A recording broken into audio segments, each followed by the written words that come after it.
தாத்தா ஒரு பெரிய மீன் பிடிச்சிட்டாரு. 1 கிலோ வர மாட்டுக்கு கெண்டை.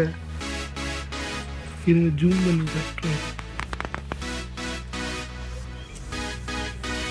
நம்ம ஸ்பாட்டில் தான் நடந்திருக்கு இந்த சம்பவம். இன்னைக்கு பொறுமையாக உட்காந்து கிடந்தாரு. ரொம்ப நேரத்துக்கு அப்புறம் மாட்டிருக்கு. கிட்டத்தட்ட ஒரு கை பெருசு இருக்கும். எவ்வளோ பெரிய மீன் பண்ணுங்க தெரியுதா? ரொம்ப நேரமாக உட்காந்து கிடந்தாரு. அதுக்கு ஏற்ற ஒரு பலன் 1 கிலோ இருக்கும். 1 கிலோவில் பிடிச்சிட்டாரு தாத்தா. சூப்பர் தாத்தா. அவர் காலோட பெருசாக இருக்கு பாருங்க.